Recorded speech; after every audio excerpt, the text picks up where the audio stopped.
اللہ اللہ اللہ لا الہ الا۔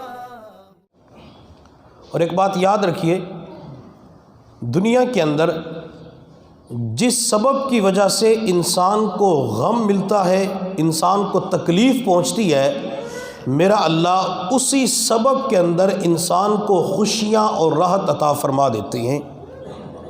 دوبارہ سنیے گا، جس سبب کی وجہ سے انسان کو تکلیف پہنچتی ہے، انسان کو غم پہنچتا ہے، میرا اللہ اسی سبب کے اندر انسان کو خوشیاں اور راحت عطا فرما دیتی ہیں، انسان کو آنکھوں کی ٹھنڈک نعمت عطا فرما دیتی ہیں۔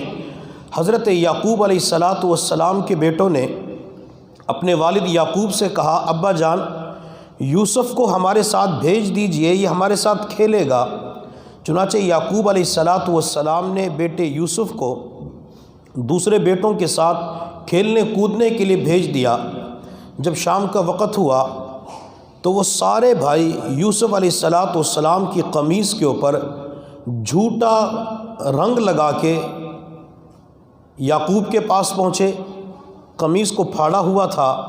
قرآن عظیم الشان ہمیں بتلاتا ہے، وَجَاءُوا أَبَاهُمْ عِشَاءً يَبْكُونَ، یہ شام کے وقت روتے ہوئے آئے اور آ کر کہنے لگے، ابا جان یوسف کو بھیڑیا کھا گیا، یہ یوسف کی قمیض ہے اور اس قمیض کے اوپر بھیڑیے کا خون لگا ہوا ہے۔ حضرت یعقوب علیہ السلام کو جب بیٹے یوسف کے بارے میں پتہ چلا تو یعقوب علیہ السلام رونا شروع کر دیتے ہیں۔ یعقوب علیہ السلام کی آنکھوں میں آنسو آ جاتے ہیں۔ اب جس قمیص کو دکھایا گیا اسی قمیص کی وجہ سے یعقوب علیہ السلام کی آنکھوں میں آنسو آئے، اور قرآن ہمیں بتلاتا ہے، وَابْيَضَّتْ عَيْنَاهُ مِنَ الْحُزْنِ فَهُوَ كَظِيمٌ، یعقوب علیہ السلام یوسف کی جدائی کے اندر اتنا رویا کرتے تھے کہ ان کی آنکھوں کی بینائی چلی گئی، وہ دیکھ نہیں سکتے تھے۔ اس واقعے کو 40 سال گزرے، میرے اللہ نے یوسف علیہ السلام کو مصر کے تخت کے اوپر بٹھایا۔ علاقے کے اندر قحط سالی شروع ہوئی۔ یعقوب علیہ السلام نے بیٹوں سے کہا کہ عزیز مصر بڑا اچھا آدمی ہے، تم بھی جاؤ، وہ تمہیں بھی غلہ دے گا۔ چنانچہ یعقوب علیہ السلام کے یہ سارے بیٹے عزیز مصر کے پاس جب غلہ لینے کے لیے پہنچے تو وہ عزیز مصر، وہ بادشاہ حقیقت کے اندر یوسف علیہ السلام تھے۔ حضرت یوسف علیہ السلام نے بھائیوں کو اپنا تعارف کروایا کہ میں یوسف ہوں، تو وہ سارے بھائی حیران ہو کر کہنے لگے، انت یوسف، کہ آپ یوسف ہیں؟ حضرت یوسف علیہ السلام نے فرمایا، انا یوسف وہذا اخی، میں یوسف ہوں اور یہ میرا بھائی بنیامین ہے۔ جب یوسف علیہ السلام نے اپنا تعارف کروا دیا، اپنی پہچان کروا دی، تو سارے بھائی کہنے لگے کہ یوسف بھائی تیری جدائی کے اندر ابا یعقوب کی آنکھوں کی بینائی جا چکی ہے۔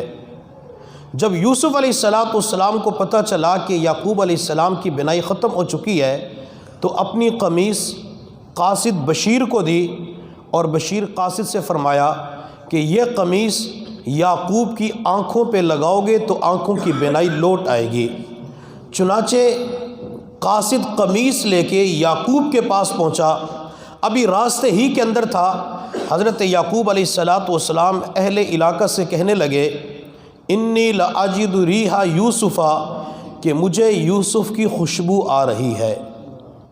یعقوب علیہ السلام اللہ کے نبی ہیں، اللہ کے پیغمبر ہیں، ان کے قریب کے اندر کنویں میں یوسف کو ڈالا گیا تو یعقوب علیہ السلام کو پتہ نہ چلا کہ بیٹا کہاں چلا گیا۔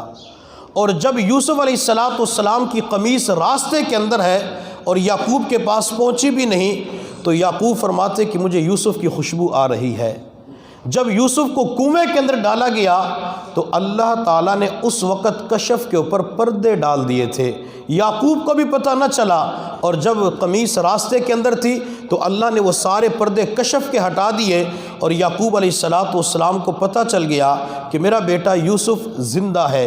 تو کبھی کبھی اللہ تعالیٰ کشف کے اوپر پردے ڈال دیتے ہیں، اس لیے کشف کے اوپر اعتماد نہیں کرنا چاہیے بلکہ سب کچھ بتانا چاہیے۔